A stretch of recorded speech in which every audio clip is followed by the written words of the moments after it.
ایک زمانے میں تاتاری عالم اسلام پر چھا گئے، جیسے آج امریکی سامراج، مغربی اقوام، یورپ کے لوگ آج مسلمانوں پر چھائے ہوئے ہیں۔ یہ وقت امت کی مظلومیت کا وقت، امت کی بے بسی کا وقت، امت کی بے کسی کا وقت۔ مجھے وہ واقعہ یاد آتا ہے، حضرت مولانا مناظر حسن گیلانی نور اللہ مرقدہ اپنے سفر نامے میں انہوں نے لکھا ہے، میں حج کے لیے گیا، روضہ رسول کے باہر ہم کھڑے تھے، ایک سوڈانی آ گیا، اس نے مجھ سے پوچھا، سنا ہے ہندوستان پر انگریزوں کا قبضہ ہے؟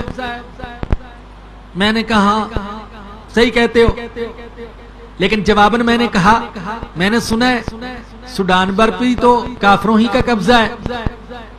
اس نے کہا تم سچ کہتے ہو۔ پھر وہ مجھ سے لپٹ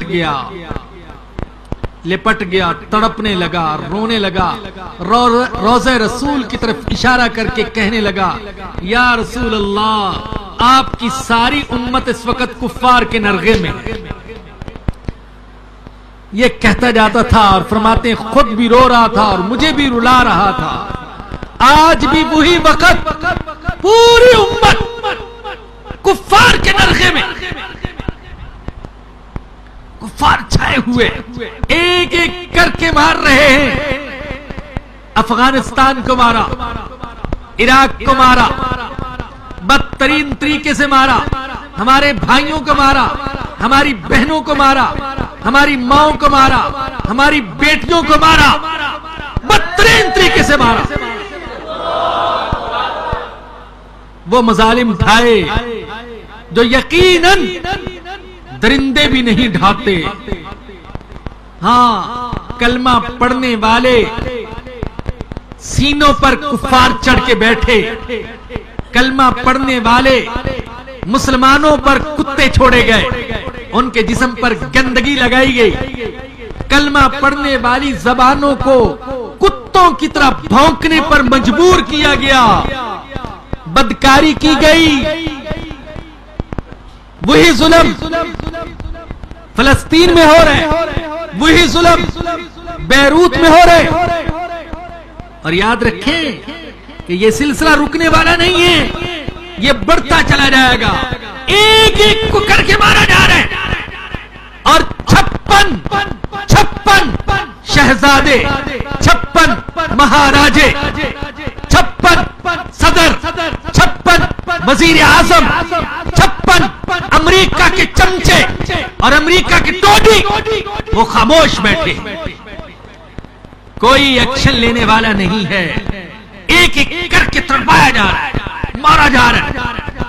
تو جیسے آج امریکہ اور اس کے حواری عالم اسلام پر ظلم و ستم ڈھارے، یوں ہی ایک زمانے میں تاتاری بھی چھا گئے سارے عالم اسلام پر۔ ایک خوف تھا ان کا اور نفرت کرتے تھے مسلمانوں سے۔ یاد رکھیں آج بھی نفرت کی جا رہی ہے۔ ہمارے یہ وزیر، ہمارے یہ وڈیرے، ہمارے یہ بڑے جو ہماری گردنوں پر سوار ہیں اور جن کے لیے، جن کے گزرنے کے لیے روڈ بند کیے جاتے ہیں اور آگے پیچھے پہرے لگائے جاتے ہیں، ان کا حال یہ کہ جب یہ کسی یورپ کے ایئرپورٹ پر یا امریکہ کے ایئرپورٹ پر اترتے ہیں تو جوتے تک، کپڑے تک اتروا کر تلاشی لی جاتی ہے، بے عزت کیا جاتا ہے، ذلیل کیا جاتا ہے۔